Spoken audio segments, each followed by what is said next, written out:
রোহিঙ্গা সংকট সমাধানের ক্ষেত্রে বাংলাদেশ একটি যুগান্তকারী পদক্ষেপ নিতে যাচ্ছে। বাংলাদেশ যে দীর্ঘদিন ধরে রোহিঙ্গা সংকট সমাধানের চেষ্টা করতেছিল, তা মূলত বর্তমান সময়ে একটা ভালো সম্ভাবনায় রয়েছে। কেননা বাংলাদেশ বর্তমান সময়ে পশ্চিমাদের স্টাইলে বিশেষ করে একটি কূটনৈতিক এবং সামরিক তৎপরতা চালানোর মাধ্যমে এই রোহিঙ্গা সমস্যা সমাধান করতে পারে।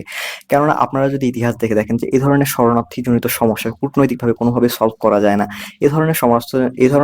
শরণার্থী বা বিভিন্ন ধরনের বর্ডার রিলেটেড ইস্যু আসলে সামরিক হস্তক্ষেপের মাধ্যমে, বড় কোনো সামরিক অ্যাকশনের মাধ্যমে আসলে সম্ভব হয়।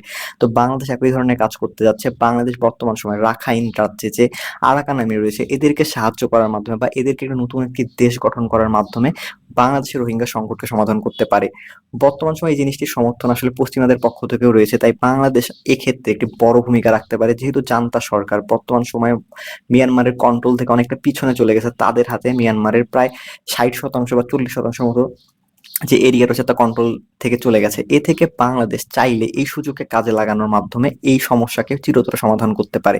এক্ষেত্রে বাংলাদেশকে সাহায্য করতে পারে পশ্চিমা দেশগুলো, বিশেষ করে আমেরিকা থেকে শুরু করে পশ্চিমা বিভিন্ন দেশ। বাংলাদেশে কিছুদিন পূর্বে আমেরিকান একটি বড় গুরুত্বপূর্ণ সামরিক কর্মকর্তা সফর করে যান। এ থেকে বোঝা যাচ্ছে বাংলাদেশ হয়তো একই দিকে এগিয়ে যাচ্ছে, যে মিয়ানমারের এই সমস্যা সমাধান করার জন্য। যেহেতু জান্তা সরকার ইতিপূর্বে বাংলাদেশকে তেমন ভাবে শুধু অ্যাসুরেন্স দেওয়ার মাধ্যমে সলভ করার চেষ্টা করেছে, অর্থাৎ তেমন কোনো পদক্ষেপ নেয়নি রোহিঙ্গা সংকট সমাধানের ক্ষেত্রে। তাই বাংলাদেশকে একটু হার্ড লাইনে যাওয়ার মাধ্যমে এই সমস্যাকে সমাধান করতে হবে। বাংলাদেশের সাথে কিছুদিন পূর্বে বা বাংলাদেশ আর্মির সাথে কিছুদিন পূর্বে রাখাইন রাজ্যের যে আরাকান আর্মি রয়েছে তাদের একটা বৈঠক হয়। এই বৈঠকে বাংলাদেশ এবং আরাকান আর্মির মধ্যে কিছু গুরুত্বপূর্ণ আলোচনা হয়। অনেকে ধারণা করে ধরনের আলোচনায় আরাকান আর্মি বাংলাদেশকে আসলে তাদের সাহায্য চেয়েছে, বিশেষ করে বাংলাদেশের মধ্য দিয়ে আরাকান আর্মি যাতে বিভিন্ন ধরনের রসদ, গোলাবারুদ সাপ্লাই পেতে পারে। এই ধরনের সাপ্লাই চেইন যদি বাংলাদেশ মেইনটেইন করে বা আরাকান আর্মিকে দিয়ে সাহায্য করে, তাহলে সেক্ষেত্রে রাখাইন রাজ্যের রোহিঙ্গাদের পুনর্বাসনের ক্ষেত্রে আরাকান আর্মি একটা সেফ প্যাসেজ দিবে, যার মাধ্যমে ধীরে ধীরে বাংলাদেশ থেকে সকল রোহিঙ্গা আসলে রাখাইন রাজ্যে পুনর্স্থাপিত হবে। আর এক্ষেত্রেই বাংলাদেশের জন্য একটি সবচেয়ে বড় সুযোগ তৈরি হয়। বাংলাদেশ যদি এখানে সামরিক ক্ষেত্রে হস্তক্ষেপ করে এবং রাখাইন রাজ্যে যে কন্ট্রোল রয়েছে তার কন্ট্রোল প্রতিষ্ঠার মাধ্যমে বা রাখাইন রাজ্যকে এই অঞ্চলে একটি নতুন দেশ হিসেবে প্রতিষ্ঠার জন্য বাংলাদেশ পশ্চিমাদের সহযোগিতা নিয়ে বা বাংলাদেশের সামরিক সহযোগিতা নিয়ে সাহায্য করে, তাহলে সেক্ষেত্রে বাংলাদেশেরও সমস্যা অনেকটা সংকট বা অনেকটা সংকট দূরীভূত হবে। বিশেষ করে রোহিঙ্গা সংকট দূরীভূত করা যাবে। এর একটি বড় গুরুত্বপূর্ণ ব্যাপার হচ্ছে বাংলাদেশকে অবশ্যই এক্ষেত্রে সামরিকভাবে কিছুটা হস্তক্ষেপ করতে হবে। যদি বর্তমান সময়ে যেহেতু বাংলাদেশ এবং রাখাইনের যে আরাকান আর্মি রয়েছে তাদের মধ্যে একটা যোগাযোগ হয়েছে, এই যোগাযোগের ব্যাপারটা মিয়ানমারের জান্তা সরকার পর্যন্ত জেনে যায় এবং তারা বর্তমান সময়ে বাংলাদেশকে একটি প্রতিবাদমূলক লেটার পাঠিয়েছে। এর মাধ্যমে বাংলাদেশকে তারা এমনভাবে সাবধান করেছে বাংলাদেশ একটা নন স্টেট বা একটা জঙ্গি সংগঠনের সাথে কিভাবে মিয়ানমারের জান্তা সরকারকে উপেক্ষা করে যোগাযোগ করতে পারে। এটি মিয়ানমারের জন্য একটি ঝুঁকিপূর্ণ বা মিয়ানমারের জন্য খুবই হুমকিস্বরূপ। এই জিনিসটা তারা কড়া প্রতিবাদ জানিয়েছে। বাংলাদেশের একটি কড়া প্রতিবাদ জানাতে যাচ্ছে এবং এই বিষয়টি এক্সপ্লেইন করতে যাচ্ছে। তো এ থেকে বোঝা যাচ্ছে যে বাংলাদেশ যদি কখনো আরাকান আর্মিকে সাহায্য করে, তাহলে সেক্ষেত্রে মিয়ানমারের জান্তা সরকারের সাথে বাংলাদেশের সম্পর্ক ব্যাপক খারাপ হবে। এতে একটি বড় যুদ্ধ হওয়ার পর্যন্ত সম্ভাবনা রয়েছে। যদিও বর্তমান সময়ে এই জিনিসটি স্পষ্ট যে মিয়ানমারের জান্তা সরকার যেখানে রাখাইনে রাজ্যের বা বিশেষ করে চীন রাজ্যে, তাদের চীন রাজ্যে বিভিন্ন সশস্ত্র সংগঠনের সাথে যেমন কুলিয়ে উঠতে পারতেছে না, অথবা তাদের সাথে যুদ্ধে টিকেতে পারতেছে না, এক্ষেত্রে বাংলাদেশের সাথে যদি তারা যুদ্ধ করতে যায় তাহলে তাদের একটা বড় ধরনের লোকসান হবে এবং বাংলাদেশেরও তারা কিছু ক্ষতি করতে পারে। তাই বাংলাদেশকে অবশ্যই সামরিকভাবে বর্তমান সময় পশ্চিমাদের কাছে ব্যাপক পরিমাণ সাহায্য নিতে হবে এবং বাংলাদেশের যে চট্টগ্রাম অঞ্চল, বিশেষ করে কক্সবাজার অঞ্চলে তার নিরাপত্তা নিশ্চিত করতে হবে আকাশ প্রতিরক্ষা বা বিভিন্ন ধরনের প্রতিরক্ষা ব্যবস্থার মাধ্যমে।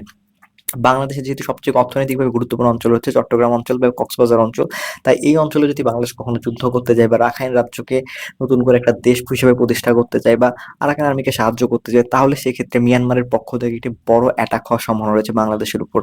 বাংলাদেশের তখন এই জিনিসটা মাথায় রাখা উচিত বা এখন এই জিনিসটা মাথায় রাখা উচিত যে এত বড় যদি পদক্ষেপ বাংলাদেশ নেয়, সামরিকভাবে যদি মিয়ানমারে হস্তক্ষেপ করে বা রোহিঙ্গাদের প্রত্যাবর্তনের ক্ষেত্রে যদি বাংলাদেশ সামরিকভাবে একটা পদক্ষেপ নেয়, তাহলে সেক্ষেত্রে মিয়ানমারের জান্তার পক্ষ থেকে বিভিন্ন ধরনের বিমান হামলা বা বিভিন্ন ধরনের রকেট, আর্টিলারি, এমনকি ব্যালিস্টিক মিসাইল হামলা পর্যন্ত বাংলাদেশে হতে পারে। যেহেতু মিয়ানমারের কাছে লং রেঞ্জ ব্যালিস্টিক মিসাইল রয়েছে বা বিভিন্ন ধরনের বিমান রয়েছে যেগুলো রাশিয়ান মেড।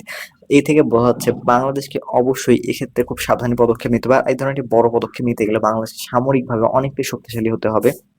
বিশেষ করে এই অঞ্চলে আকাশ প্রতিরক্ষা বা শক্তিশালী আকাশ প্রতিরক্ষা দিয়ে পুরোপুরিভাবে ঘিরে রাখতে হবে, যাতে বাংলাদেশের উপর কোনো মিসাইল হামলা বা কোনো ড্রোন হামলা বা কোনো রকেট হামলা হলে সেগুলোকে প্রতিহত করা যায়। বাংলাদেশের ইকোনমি একটি বড় লাইফ লাইন হচ্ছে চট্টগ্রাম এবং কক্সবাজার। এই অঞ্চলে ছোট মোটো হামলা হইলেও তা বাংলাদেশের অর্থনীতির জন্য একটি বড় ঝুঁকির সম্ভাবনা হবে। আর বাংলাদেশ যদি কোনো একটা বড় যুদ্ধে বা ছোট মোটো যুদ্ধেও জড়িয়ে পড়ে, তাহলে সেক্ষেত্রে বাংলাদেশের যে রেপুটেশন বা সিকিউরিটি রেপুটেশন রয়েছে পৃথিবীর সামনে আসলে অনেকটা ক্ষুণ্ণ হতে পারে। এ থেকে বোঝা যাচ্ছে বাংলাদেশকে এই ধরনের বড় পদক্ষেপ যদি নিতে হয়, তাহলে বাংলাদেশকে অবশ্যই সাবধানতার সহিত এবং সামরিকভাবে শক্তিশালী হওয়ার পর নেওয়া উচিত।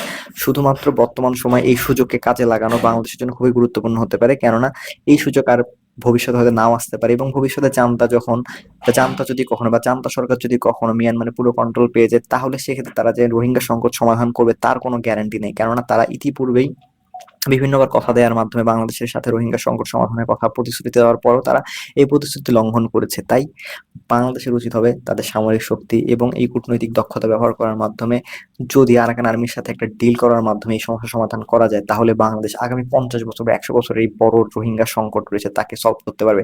আপনারা যদি পৃথিবীর ইতিহাস দেখেন তাহলে পৃথিবীর কোনো ধরনের শরণার্থী সমস্যা বা এই ধরনের শরণার্থী সমস্যা আসলে পুরোপুরিভাবে সামরিক হস্তক্ষেপ ছাড়া সমাধান করা সম্ভব নয়। এটা কূটনৈতিকভাবে শুধুমাত্র আলোচনায় চালিয়ে যাওয়া হয়, এর মাধ্যমে কোনো সংকট আসলে সমাধানের মধ্যপ্রাচ্য থেকে শুরু করে সকল দেশের ক্ষেত্রে একই ধরনের ঘটনা পরিলক্ষিত হয়। শরণার্থী সমস্যা বা এই ধরনের বর্ডার রিলেটেড সমস্যা সমাধান করার জন্য আসলে সামরিক হস্তক্ষেপ ছাড়া কোনো উপায় নেই, যেটি তুরস্ক করেছে সিরিয়ার অঞ্চলে বা কুর্দ অঞ্চলে বা কুর্দিশ অঞ্চলগুলোতে রয়েছে, সেই অঞ্চলে করেছে পিকেকে এর সাথে একটা ডিল করেছে। এই ধরনের ডিল করতে না পারলে বাংলাদেশ আসলে রোহিঙ্গা সংকট সমাধান করতে পারবে বলে আশা করা যাচ্ছে না।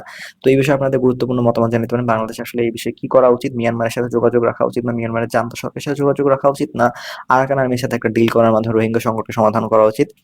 এই বিষয়ে আপনাদের গুরুত্বপূর্ণ মতামত জানাতে পারেন কমেন্ট বক্সে। আর কোন বিষয় এড়িয়ে যান তাও জানাতে পারেন কমেন্ট বক্সে। দেখা হবে অন্য কোনো আলোচনায়, ইনশাআল্লাহ। বাই।